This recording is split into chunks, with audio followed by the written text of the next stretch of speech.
नमस्कार दोस्तों, पिछले 6 से 7 सालों से लगातार ईपीएस पेंशन बढ़ोतरी की मांग कर रहे लाखों पेंशन धारकों के लिए बड़ी खबरें निकलकर सामने आ चुकी हैं, जिसके बारे में दोस्तों आज की इस वीडियो के अंदर बात करने वाली हैं।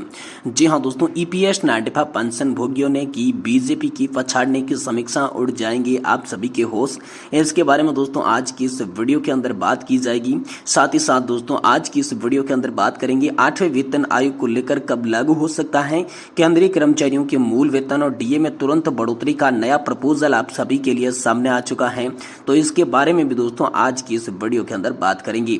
साथ ही साथ दोस्तों आप सभी के लिए एनपीएस यानी कि नया पेंशन सिस्टम जो ईपीएस 95 पेंशन धारक है उसमें भी बदलाव को लेकर दोस्तों आप सभी के लिए बड़ी खबर निकल कर आ रही है। तो संपूर्ण जानकारी आप सभी को ईपीएस 95 पेंशन धारकों के साथ साथ एनपीएस और ओपीएस को लेकर, साथ ही 8वें वेतन आयोग को लेकर और साथ ही दोस्तों डीए और एरियर को लेकर क्या बड़ी खबर आ रही है, इसके बारे में विस्तार से जानकारी दोस्तों आज की इस वीडियो को आप सभी को देने की कोशिश करेंगे। इसलिए आप सभी की निवेदन है कि दोस्तों इस वीडियो को आप लास्ट तक जरूर देखिएगा। साथ ही अगर हमारे चैनल पर पहली बार विजिट कर रहे हैं तो दोस्तों चैनल को भी सब्सक्राइब कर लें। देखिए दोस्तों, सबसे पहले बड़ी खबर की बात करें तो ईपीएस में बदलाव को लेकर बड़ी खबर आ रही है। एम्प्लॉयज पेंशन स्कीम 1995 को लेकर जो बदलाव होने वाला है इसको लेकर बड़ी खबर आ रही है। लगातार पिछले 3 से 4 सालों से जो ईपीएस पेंशन में बदलाव को लेकर कवायदा तेज हो गई थी, जिसमें दोस्तों बीते ही साल 2023 में ईपीएस में बदलाव को लेकर वित्त मंत्री निर्मला सीतारमण ने आह्वान किया था। टीवी सोमनाथन की अध्यक्षता में एक कमेटी का गठन किया था।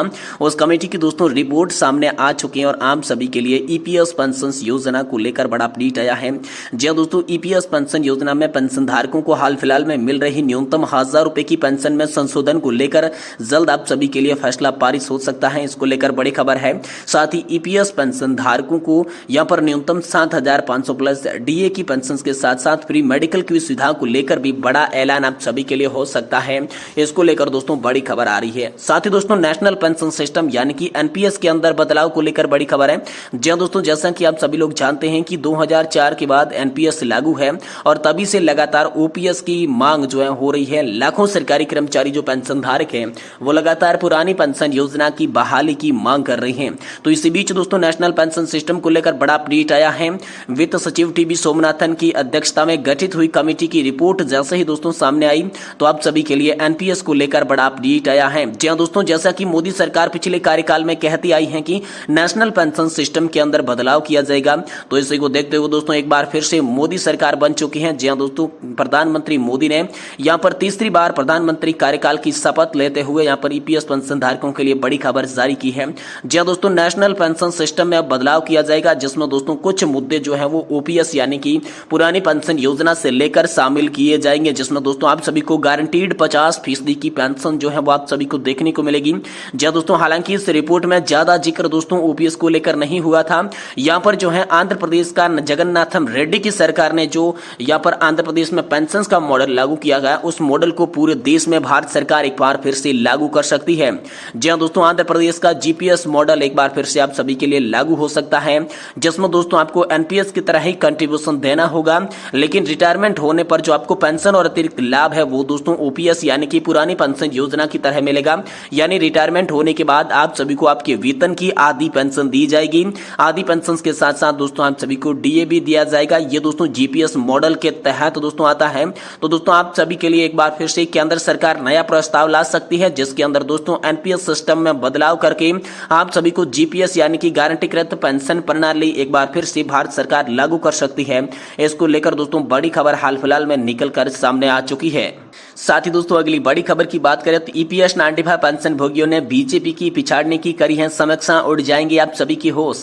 जी हां दोस्तों, ईपीएस 95 पेंशन भोगियों के लिए न्यूनतम पेंशन 1000 रुपए प्रति माह बढ़ाने का आखिरी मौका दोस्तों आप सभी के पास है। ऐसा दोस्तों बड़ी खबर निकलकर सामने आ रही है। लोकसभा चुनाव में भारतीय जनता पार्टी ने दावा किया था कि 400 पार है, लेकिन जनता ने यहाँ पर 240 सीट पर ही रोक दिया। आखिर बीजेपी की पिछड़ने का क्या कारण है? पार्टी ने समीक्षा के बाद रिपोर्ट भी जारी नहीं की की है। वहीं ईपीएस 95 पेंशन भोगियों ने पूरी समीक्षा करके राज खोल दिया है। लाखों पेंशनर्स द्वारा झटका देने की बात दोस्तों कही जा रही है।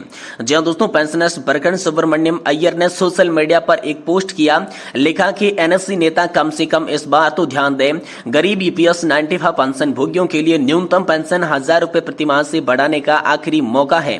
जी हां दोस्तों, यहाँ पर राजेंद्र बिष्ट ने बीजेपी और मोदी जी को स्पष्ट बहुमत से न रहने के कारण बता दिए हैं। पेंशनर्स का दावा है कि आसमान में से भी ऊंचा अहंकार, अति आत्मविश्वास और अति महत्वाकांक्षा ये यहाँ पर जो है विरोधी साबित हो सकता है। युवा, बेरोजगार, श्रमिक, कर्मचारी और छोटे व्यवसायियों की अपेक्षा फलस्वरूप घोर घनी दुख में हो रही है। बुजुर्ग ईपीएस 95 पेंशनर्स और उनके परिवार की परिस्थिति जनित समस्याओं को दरकिनार कर उनकी भावनाओं को ठुकराघात किया है, जबकि सांसद, विधायक, मंत्री, दायित्वधारी और नौकरशाहों को असीमित सुविधाएं, मनवांछित पेंशन मिलती है।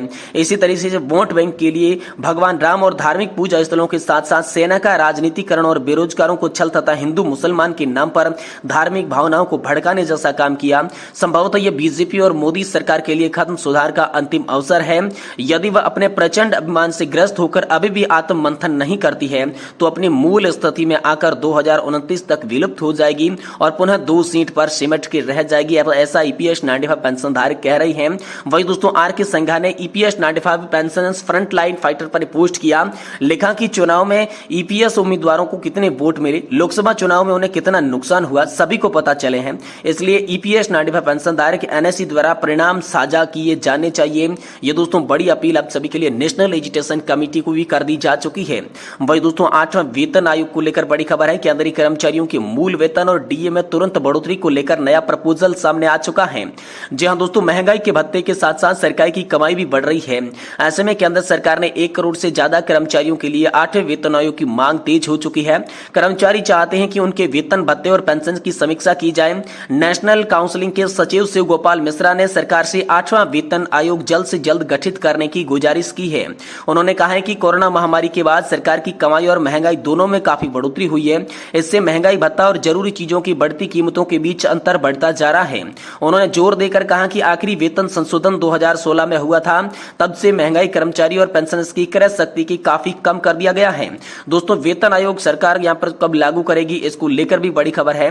दोस्तों अब सबकी निगाहें 8वें वेतन आयोग पर टिकी है कि अनुमान है कि इसका गठन दोस्तों 1 जनवरी 2026 तक हो जाएगा।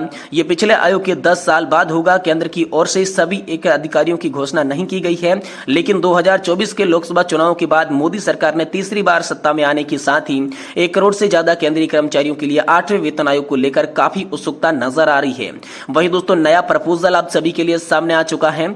जहां दोस्तों यहाँ पर जो हमारे सहयोगी इकोनॉमिक्स टाइम्स की रिपोर्ट्स के अनुसार दोस्तों शिव गोपाल मिश्रा ने कैबिनेट सचिव को लिखे पत्र में आर्थिक व्यवस्थाओं के समाधान के लिए नए वेतन आयोग की तत्काल आवश्यकता पर जोर दिया। उन्होंने कहा कि 2015 के बाद सरकारी राजस्व दोगुना हो गया है, टैक्स कलेक्शन भी काफी बड़ा है, लेकिन केंद्र सरकार के कर्मचारियों के वेतन और महंगाई भत्ते में इजाफा अभी तक नहीं किया गया है। वहीं दोस्तों यूपी के कर्मचारियों के लिए भी दोहरा तोहफा है, मन चाहे तबादले होंगे, रिटायरमेंट के बाद भी आप सभी को ज्यादा पैसा मिलेगा। इधर दोस्तों केंद्र की मोदी सरकार की वापसी हो चुकी है। उधर ममता बनर्जी के राज्य में दोस्तों कर्मचारियों को डीए पर तोहफा मिला है, उनका डीए दोस्तों बढ़ा दिया जा चुका है।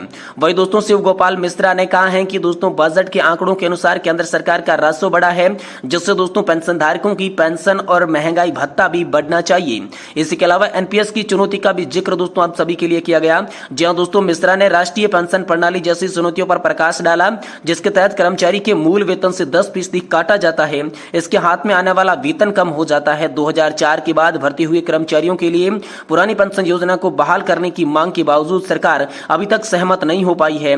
दोस्तों उन्होंने अपने पत्र में लिखा कि सरकार ने न तो यहाँ पर जो है उपरोक्त दी गई सिफारिशों और न ही 8वें वेतन आयोग का गठन किया है। केंद्र सरकार के कर्मचारी और पेंशनर्स के डीए पहले ही दोस्तों 1/1/2024 से 50% तक पहुंच गया है। महंगाई और मूल्य वृद्धि को देखते हुए घटक 50% पार कर जाएगा। यह उल्लेखनीय है कि 20 लाख से अधिक अर्धसैनिक केंद्र सरकार की राष्ट्रीय पेंशन प्रणाली के तहत आते हैं। उन्हें हर महीने मूल वेतन और डीए का 10% योगदान करना पड़ता है। सरकार अभी तक एनपीएस को समाप्त करने और 1/1/2004 या फिर उसके बाद भर्ती हुए केंद्र सरकार के कर्मचारियों के लिए सीसीए नियम 1972 के तहत पेंशन को बहाल करने की हमारी मांगों पर सहमत नहीं दिखाई दे रही है। इसलिए दोस्तों यहाँ पर जो है बड़ा विरोध प्रदर्शन एक बार फिर से देश के अंदर किया जा सकता है पेंशन धारकों की तमाम मांगों को लेकर। दोस्तों ऐसा शिव गोपाल मिश्रा ने आप सभी के लिए बड़ा बयान जारी किया है।